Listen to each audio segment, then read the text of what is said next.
전현희 권익위원장. 이분 진짜 짱이더라. 난 볼 때마다 막 사랑을 느껴 이분한테. 원래 이렇게 의사 출신 변호사들이 진짜 똑똑하고 그래요. 내 이야기네. 그러니까 보통은 다 물러났잖아. 지금 방통위원장하고 권익위원장만 남아 있단 말이에요. 직접 감사원을 공수처에 고발해 버립니다. 직접.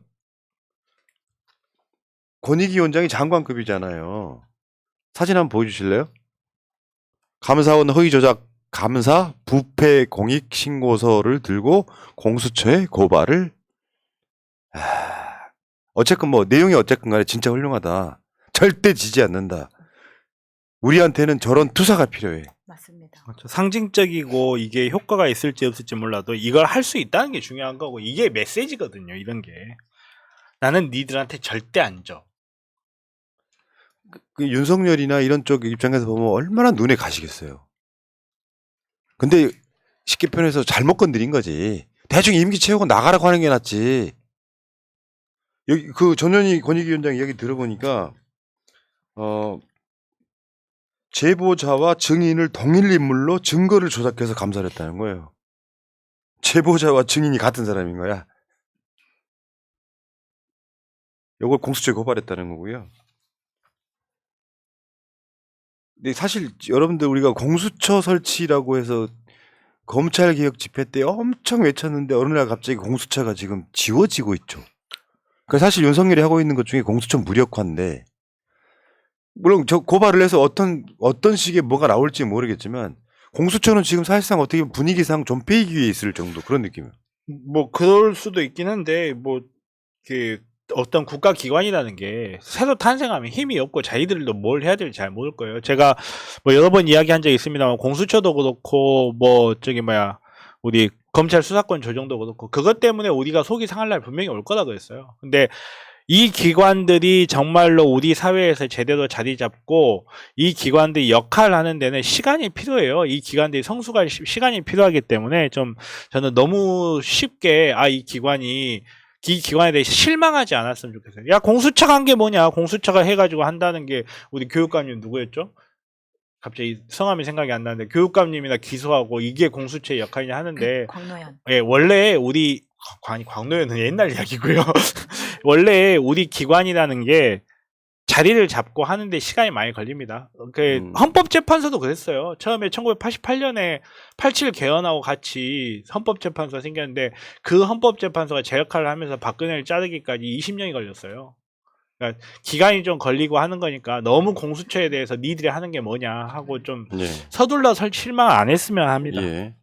어쨌든 전현희 위원장 관련한 자료는 올려준 대로 한번 보여주시면은 요거는 이거 좀 읽어주세요.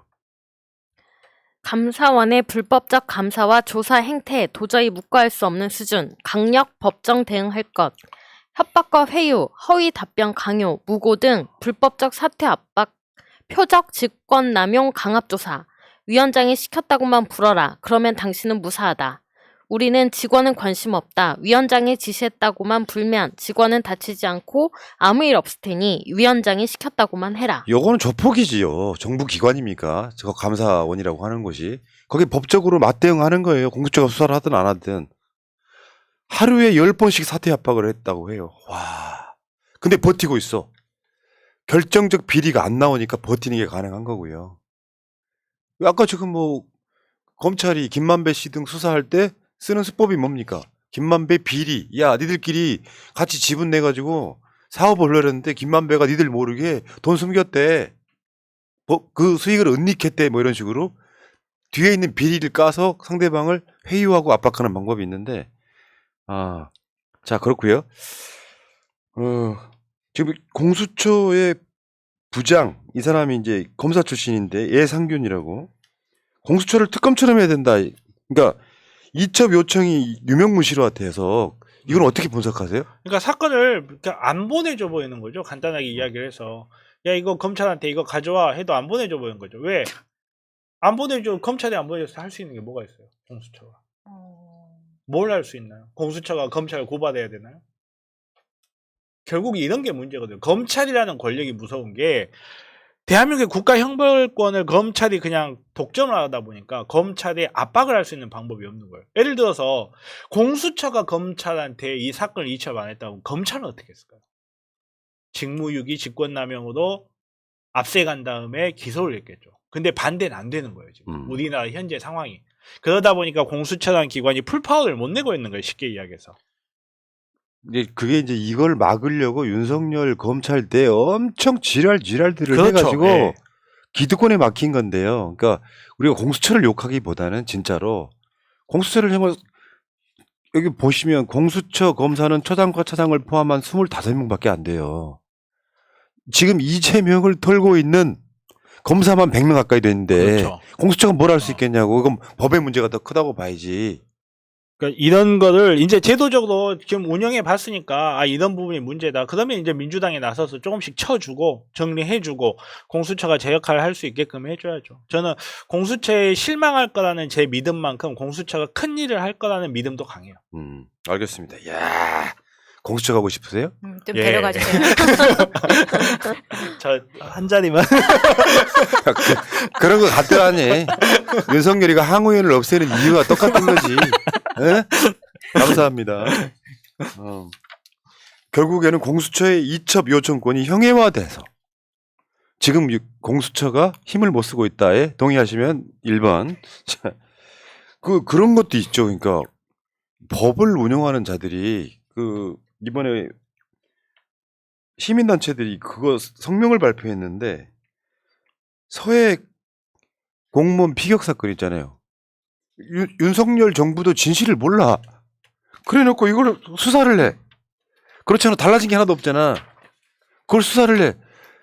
사건 내용 자체가 바뀐 게 없는데 이 사람이 불법이 돼버려. 이게 윤석열 너무 나간 거거든요. 이 자체가. 그래서 정책적으로 정무적으로 판단할 것까지 다 법으로 그냥 때려 맞고.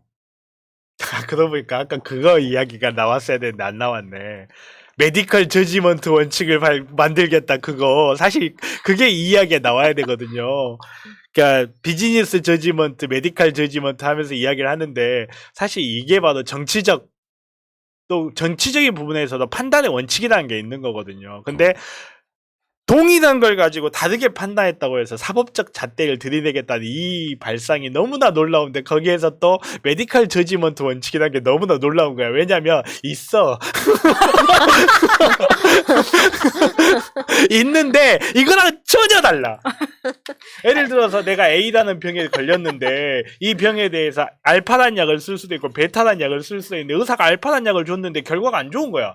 그거를 책임지게 할 수 없다는 게 메디컬 저지먼트의 원칙이다. 갑자기 요양병원 수사를 하다가 사무장병원이 국민건강보험공단의 재정을 갉아먹는다는 이야기하는데 메디컬 저지먼트 원칙이 뭐 치료도 하셨나?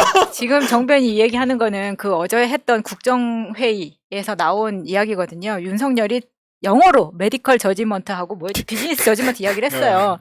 근데 그걸 굳이 영어로 이야기를 했던 부분이 저는 그 자체가 우스웠는데 아니 외교 나가서는 영어 한마디 못하고 꺼다놓은 보리자루처럼 있던 양반이 국내에만 들어오면 그렇게 영어를 써요. 그게 원래 갖고 있던 용어가 아니고요.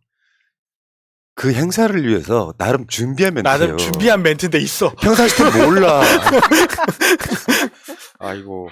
자, 그렇습니다. 어쨌건 간에 이 부분 이런 게 있다고 생각이 드는데 이렇게 세상을 바꿔야 되겠다, 해야 되겠다는 게 윤석열 치하에서는 어려울 수 있지만 언젠가는 꼭 해야 되는 것들이 분명히 있다고 생각해요.